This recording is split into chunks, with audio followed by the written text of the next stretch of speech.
Hey guys, what's going on? It's Ash here coming at you today in Raid Shadow Legends. Today we're going to take a look at one of the new champions. So, we talked about this fusion. I am not doing this fusion. However, I will say this dude right here, just come on, where is he? Kaiden is really good. Now, we talked a little bit about him in previous videos here on the channel.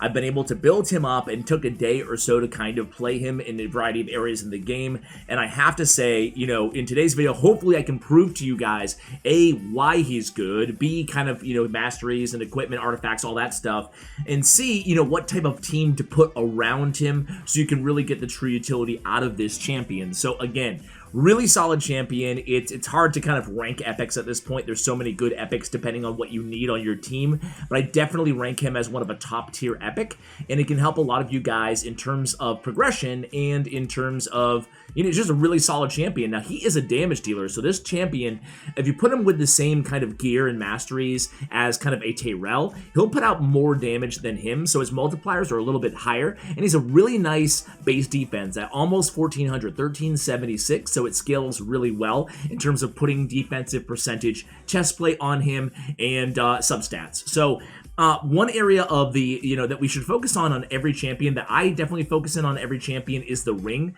The ring can get bypassed a lot. Actually, we'll talk about artifacts in a second. What am I doing here, man? So his abilities real quick, because I want to show you him in the dungeons, talk about teams built around this champion, right? But has a provoke on his A1, right?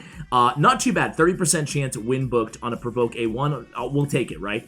On the A2, it's an AoE attack, 100% chance on a 3-turn win booked up to land a decreased defense AoE. Really solid ability. You know, decreased attack is an incredible ability for sustainability on your team to make sure that you can progress in areas that would otherwise be too difficult because the enemies would be hitting too hard, right? Favor of the Chambers A3 is insane. Really good revival for any champion, even a legendary champion. This would be an amazing revival ability. On a 4-turn, which is good, you know, in its own right, he's reviving 2 random allies. And again, like, there's seldom situations, unless he's the last man standing, that you need to revive the entire team. So 2 allies for me is pretty good. They are random though, so kind of keep that in mind. 50% HP, and then the strong version of increased defense on them for 1 turn, which is really handy, right? That way, you know, they're not going to have that like full turn meter like Cardinal revival, for example, but having the increased defense is going to make sure they stay alive, right? They stay alive, which is the most important thing after you're reviving, you know, a team. Usually when you're reviving other champions, other allies on your team, you're doing so for a reason, because your team is not doing so well, right? The attack isn't going as planned. So it's nice to have that increased defense. It kind of shifts the tide into your favor. So this kit is based on defense. All his damage is based on defense. You build him out to be some big defensive tank for your team, putting out a serious amount of damage, and also decrease attack and revival all in his kit. Very solid champion, guys. So masteries on this champion, you can go defense, you can go support, you can go offense. So there's some options here. I went with War Master. I think War Master is the way to go for this champion. Help you out, put additional damage out against bosses, especially from that A1, well, all from the A1, excuse me. And then on the support, so again, he does a lot of damage. He'll be doing 1,000,000 plus damage in every dungeon level 20 that we show in today's video. In the support tree, you know, I just went for the basic stuff. I went for more accuracy on this champion. We'll talk about his artifacts in a second. And then I ended with Master Hexer to increase the duration of the decreased attack, and obviously does not work against provoke. I went Lore of Steel because I have some basic sets on this champion as well. You can go defense on this champion as well. Kind of build him out with maybe a retribution if you want to land more provokes, and just more defense kind of across the board with tough skin starting out there. But me, I wanted to make sure I had a really nice amount of accuracy on this champion, because I'm really going to rely on, you know, some provokes, but mostly the decreased attack, which again, I feel like is a really good debuff in this game. So I have a lot of accuracy on him. I have a couple accuracy sets. So 80 of my accuracy is coming from 2 accuracy sets. This is one of those champions that you can put in a defensive artifact set. You can put him in accuracy. You can put him in speed. You can put him in a lot of different, there's no, I feel like half the sets in the game synergize well with his kit. So go with what you have, go with what you're comfortable with. You can, you know, just stack defense if you want to, more defense on this champion. I went with accuracy, and my thought process here, when I start building a champion, I always start with the ring and then the amulet. And then I start focusing on, okay, what sets do I want on this champion? And then I try to look to see what artifacts I can find for this middle row. And then I always do the banner last because I want to see if I can get enough accuracy on this champion, any debuffer who I'm building out. I want to see if I can get enough accuracy on them to where I don't have to put an accuracy banner on them. Instead, I can put a defense in this situation. And heck, this is one of the better banners on my entire account. I just happen to have it unleveled up. I leveled it all the way to 16 in preparation for today's video. So really, it depends on what you guys have and need, but I always save my banner for last because I would like to have that flexibility to choose what I want to put there, okay? So in terms of the main stat, I went crit rate, nice and basic here. I could have really decked him out. It looks like I have, like, you know, amazing gear on him. It's good gear, but I could have really decked him out for this video and gone full out just God mode. But I want to be kind of realistic at the same time, so I went crit rate. You can get away with crit damage gauntlets if you can get the crit rate from substats on other gear. But I went crit rate. I went defense on the chest, speed on the boots. And then, you know, I was just looking out again for accuracy, for a little bit extra crit rate, and for defense, which I got a double roll here on this helmet. So actually, let's go ahead and see if I have any. Yeah, I'm going to put a glyph on that too. Why not, right? Let's see. Oh, we got lucky for a 4%. So that's going to help us out. Whoa, where'd we go? So essentially, that's how you build out this champion, you know. Actually, I think that's pretty much all I have to say about, you know, in terms of his artifacts. Let's go ahead and take him into a dungeon here. But before we do, let's talk about a team that you're going to build around this guy. What kind of team do you want to build around a champion like this? So the most important thing to have on a team with this champion is an increased defense champion on your team, okay? He has to increase defense on his revival, but you're going to want that all the time on this champion. So looking for a champion like Thanasil, like Doomscreech, like Marked, like Mausoleum Mage, who we're using here. A champion like that, 3-turn cooldown with the increased defense is going to substantially increase the amount of damage that this champion does, that Kaiden does inside the dungeon. So make sure you have an increased defense champion on the same team as him. Now, on top of that, having another damage dealer is good, but really it's all flex, right? So I went with a debuffer. A decreased defense obviously is also going to be paramount to a team that you have, really any team that you have, but especially with Kaiden 2, having a defense down and a defense up on the same team are really the two keys that you need to be thinking about when you build a team around this champion. So here I have Royal Guard as a damage dealer, I have Zargala as a defense, a decreased defense, I have Mausoleum Mage as a increased defense champion, and I have Cold Heart and Royal Guard, as I said, as kind of my damage dealers alongside, of course, Kaiden. And you're going to see, I think you're going to be really impressed with this champion here on this team in terms of his ability to deal out a lot of damage. You saw him there. Actually, maybe shouldn't have played it on double speed, but you guys will get the point, especially when you see the end screen. And the nice thing here is you can put him with squishier champions, such as Cold Hearts, such as really any other champion that you have that's really squishy, because he can revive, which is really nice to have on your team. You know, people, if you have him and, like, say, Scylla of the Drakes on the same team as well, I know that was a login reward champion, so a lot of you have access to her. That team's never going to die, man. You have two really strong and robust revivers on that squad. It's going to be really solid. So I think that a champion like this, and as we talked about here in previous videos, the longer you've been playing Raid, the more you get towards the mid game and the end game, the more you start having keeping an eye out for these defensive-based champions. They're just going to help you a ton in terms of progression overall on your account in the game. So, I mean, this team, for example, we have 3 attack-based champions, and we have, I think Mausoleum Mage actually might be attack-based too, but he only does the damage on his A1, and then we have the defense, but the defense is just so solid here, and the increased defense serves 2 purposes. It's one of the best buffs in the game because you can pair it with champions that do damage off of defense, and hell, they're going to be doing a lot more damage.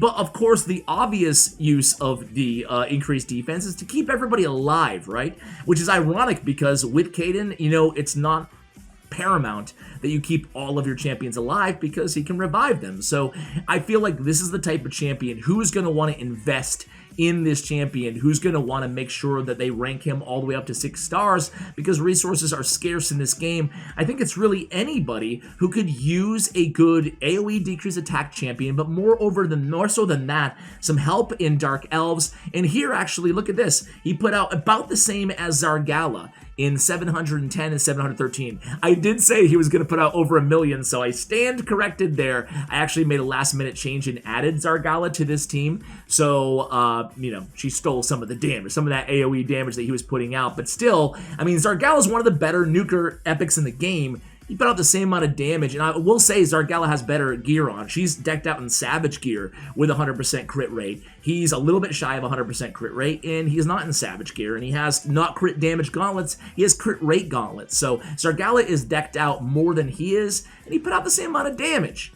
So, I mean, Zargala has the decreased defense, so she has added utility in her own right, but I think that, you know, certainly not comparing him to our Zargala, except for in the damage category. Let's go ahead and show him this team, too. So, the same components we talked about here. This team's kind of weird, right? Because we have Grizzled Jarl, we have Tyrell, and we have Kaiden. All three of those champions have decreased attack. So basically, decreased attack will be on the enemy team at all times. But unlike the previous team, we have 3 champions on this squad who do damage based on defense. So that increased defense from Grizzled Jarl on this team is really going to help us out tremendously. And you guys will see that throughout the course of this battle. And Tyrell's going to be the decreased defense. The increased defense is Grizzled Jarl. The shield in support is Miscreated Monster. We have Royal Guard. If Royal Guard dies in this wave with the reflect from the Terror Beast, it's not going to be an issue because we'll just revive them, right? So that's the nice thing, again, about having Kaiden. We haven't gotten to see his revive yet, but here we go. The reflect is now up. Let's see if anybody dies here. Anybody but you, Kaiden, is allowed to die. And that's, I guess, one thing you do have to be careful about is if he AoEs against 3 reflect damage, you might be in a little bit of trouble. But even here, guys, we're not going to lose Royal Guard. We're not going to lose anybody here. And it's nice to have that ally protect from Miscreated Monster helping out as well. So these runs aren't really free-to-play friendly at all. They're all epics for the most part here. But there are also no legendaries on this run. So hopefully, if you guys don't have these champions, you have a champion who can kind of fulfill the same type of role. A shield champion in Miscreated Monster, or a high HP champion in a shield set to help with that survivability. An increased defense champion, we already named a bunch of them. Doomscreech and Marked are good rare options. And then we have the decreased defense in Tyrell, and then we have Royal Guard as just a damage dealer, and of course Kaiden just keeping everybody, he's keeping himself alive and reviving people if they happen to die. So a really balanced team, a really consistent team. I don't think this team would ever wipe in Ice Golem 20 or in Dragon 20, which is nice, especially with the revival. And if I did have a problem with somebody wiping again, I would probably just sub in Still the Drakes, and we'd be looking pretty good there. I noticed that half the YouTubers that I watch say Sile of the Drakes, and other half say Sil of the Drakes. What do you guys say in your head? Oh, we might lose Grizzled Jarl here. Yeah. Let's see. If we lose him, we can watch revive before our very eyes here. Let's see. I don't think we're going to lose him. We'll see on this next AoE attack. It's nice to have a little bit of HP on this champion as well. You might have noticed that on my accessories, I think on my ring, I did have a couple rolls, substat rolls of HP. I get a lot of value from my rings. I think that the ring accessory is one of the most underrated kind of artifacts in the game. Just because, oh, there we go. We lose Grizzled Jarl. Can we see a revival here? Boom, there we go. With the increased defense, really solid, right? And then immediately go back into his buff, and we're right back where we started. So a sub 3-minute run. But as I was saying, to kind of wrap things up here, yeah, I think that ring is an amazing, if you roll or if you find an epic or legendary ring with percentage substats on it, definitely keep that, because you can really substantially increase all of the base stats, attack percentage, HP percentage, defense percentage, on all your champions by getting those really, even if it's not a 6-star or a 5-star, whatever you're going for, if you keep those epics especially and get triple rolls, double rolls on some of these really valuable percentage substats, you're going to get a lot of value out of your rings. It's something that I've kind of learned more to respect more, I guess, as we've progressed in the game. So obviously Royal Guard put out the most damage, but look at Tyrell, guys. 782,000, Grizzled Jarl 600,000, Kaiden 1.2 million damage. a lot of damage. All of these champions, Grizzled Jarl, Tyrell, Miscreated Monster, all have 100% crit rate and a decent amount of crit damage. So Kaiden, as I said, can actually put out some serious damage while keeping your team alive and helping out with the debuffs. So guys, that's going to do it for today's video. What do you think of this champion? Are you as high on him as I am? Let me know in the comments below. If you like the content here, I invite you to subscribe. We're at almost 45,000 subscribers. Really cool, creeping up on the 50K mark. I appreciate you guys. Thank you so much for watching, and as always, take care, guys.